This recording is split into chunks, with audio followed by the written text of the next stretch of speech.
네, 여러분은 현재 글로벌 증시 투나잇과 함께하고 계십니다. 자, 조금 전 개장한 미국 증시는 현재 3대 지수 소폭의 상승 흐름을 보여주고 있는데요. 어제는 조금 약하게 출발했던 반도체주, 오늘은 필라델피아 반도체 지수 1.37% 오름세 보이고 있습니다. 자, 그럼 미국 현지에서 글로벌 시장 이슈 들어볼 텐데요. 뉴욕 증시 경제 전문 유튜버 유사남님 화상으로 연결합니다. 유사남님 안녕하세요. 네, 안녕하십니까.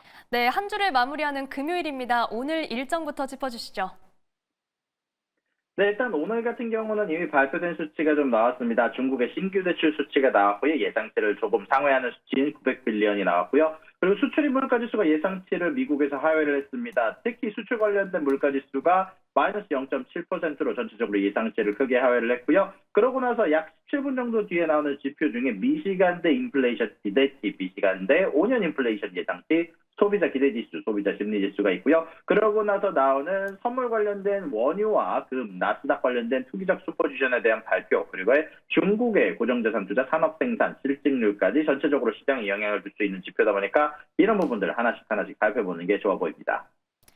네, 이번에는 오늘 첫 번째 이슈는 구글로 출발합니다. 지금 유럽연합 이 과징금 소송 관련한 내용을 저희가 지난 시간에 전해드렸는데 이번에는 개인정보 보호 관련해서 조사에 착수한다고요. 어떤 내용인가요?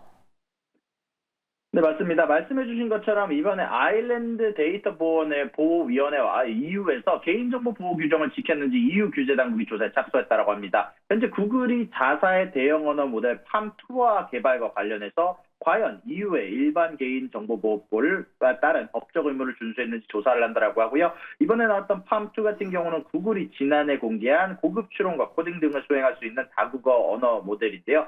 현재 이런 부분들 관련해서 이번 조사는 AI 모델과 시스템 개발에서 데이터 주체의 개인정보 처리를 규제하기 위해 EU와 유럽 경제지역 규제 당국과 협력하는 노력의 일환이며 전체적으로 이런 부분들 관련해서 추가적으로 또 별도의 조사 대상이 하나 발표가 되게 됐는데 유튜브가 불법 컨텐츠 처리에 효과적으로 대응하고 있는지 여부도 포함이 된다라고 얘기가 나오고 있습니다. 아무래도 이런 부분들 관련해서 최근 들어서 AI 기술이 급부상하고 있는 가운데 EU와 각국 규제 당국이 경쟁, 허위 정보, 개인 정보에 대한 부분들을 지속적으로 빅테크를 단속하려는 모습으로 보이고 있습니다.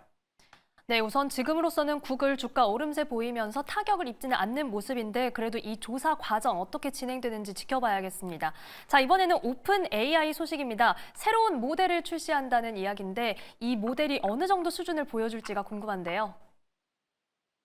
네, 일단 오픈AI가 새로운 모델, 스트로베리 모델을 발표를 했고 사실 지금부터 쓸 수 있습니다. 저도 어제 챗GPT를 돈을 내고 쓰는 유료 사용자보다 보니까 어제 쓸 수 있었는데요. 일단 이런 모델들 관련해서 추론 기능이 추가됐다라고 얘기가 나왔고요. 새롭게 출시된 챗봇은 스트로베리 혹은 O1이라고 불리는 모델인데 이 O1 같은 경우는요. 예전에 발표된 챗GPT와 달리 복잡한 문제를 분석하고 최적의 답을 찾아 제시하는 데 더 많은 시간을 할애를 통해서 빠르게 해결할 수 있다고 합니다. 특히 O1 같은 경우는요. 국제수학 올림피아드 예선 시험에서 83%의 정답률을 기록을 했는데 기존 모델 같은 경우는 동일 시험에서 13%의 정답률을 보인 바를 있다 보니까 전체적으로 이런 계산이나 추론 능력이 빠르게 향상됐다라고 얘기가 나왔고요. 아무래도 이런 모델은 복잡한 수학 공식을 다루는 물리학자나 실험을 지원하는 의료 연구자들에게 유용할 것으로 기대가 된다라고 소식이 전달이 됐습니다. 특히 오픈AI 같은 경우는 O1의 추론 능력을 강조하면서 사용자가 쉽게 이해할 수 없는 한국어 문장을 정확히 번역하는 모습을 담은 영상을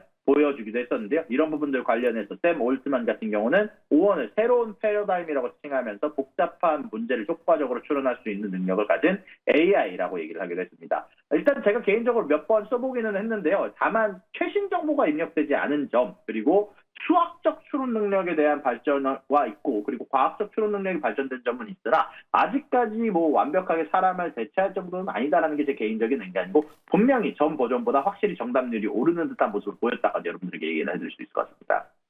네, 아무래도 이전 모델보다는 조금 더 난이도 있는 텍스트나 데이터를 소화할 수 있겠지만 이 개인적인 사용 후기까지도 또 말씀을 해주셨습니다. 자, 이번에는 보잉 소식입니다. 보잉 노조와 사측이 임금 인상안에 합의하면서 좀 사태가 일단락되나 싶었는데 결국은 파업에 돌입하게 됐을까요? 네, 맞습니다. 사실 제가 저번에 소식을 전달해드리면서 보잉이 25% 임금 상승에 동의를 하게 되면서 아마 노조가 파업을 파업에 들어가지 않을 것 같다고 얘기를 해드렸었는데 제가 어느 정도 틀린 부분이 있는 것 같습니다. 미국 보잉의 노조가 16년 만에 파업에 들어가게 됩니다. 정확히 말하면 이 파업안이 96%의 찬성으로 압도적으로 찬성을 통해서 통과가 됐고요. 보잉 노조의 파업은 2008년 이후 처음으로 사실 지속되는 파업이다 보니까 전체적으로 보잉의 주가가 전체적으로 하락적인 부분들을 보여주기도 했고요. 사실 원래 지난 8일 보잉 노사 같은 경우는 4년 동안 점진적으로 임금 25% 인상하는 방안에 합의를 했으나 노조원들은 상여금 삭감 등으로 실질적인 임금 인상을 기대할 수 없다라고 얘기를 반발하면서 잠정 합의안을 거부하면서 파업안이 진행된 것으로 보이고 있습니다. 네, 아무래도 노조 지도부와 조합원들 간의 의견 차이가 좀 컸던 것 같습니다. 해당 소식에 보잉의 주가는 현재 2% 가까이 내림세에 보이고 있네요. 자, 마지막 소식은 중국으로 가볼게요. 정년을 연장한다는 소식인데 아무래도 인구 고령화에 대한 대책으로 나온 걸까요? 네, 맞습니다. 중국이 지속적인 고령화를 겪고 있고 이로 인해서 1978년 이후 처음으로 은퇴 연령을 조정한다는 소식이 전달이 되기도 했습니다. 남성 노동자의 법정 퇴직 나이는 2025년 1월부터 15년에 걸쳐서 60세에서 63세로 점진적으로 연장이 되고요.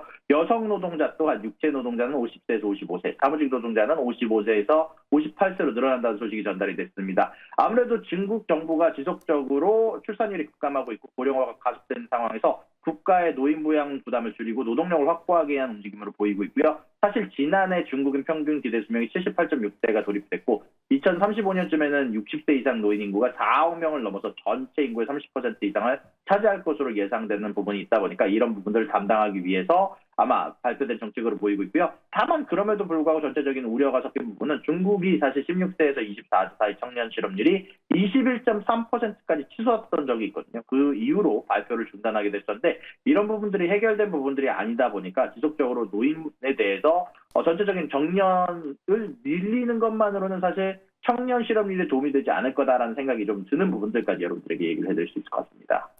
네, 아무래도 고용 시장에 대한 좀 더 근본적인 대책이 필요해 보이는 상황입니다. 자, 오늘 말씀은 여기까지 듣겠습니다. 유선아님, 미국에서도 추석 연휴 잘 보내시고요. 저희는 다음 주에 뵙겠습니다. 고맙습니다.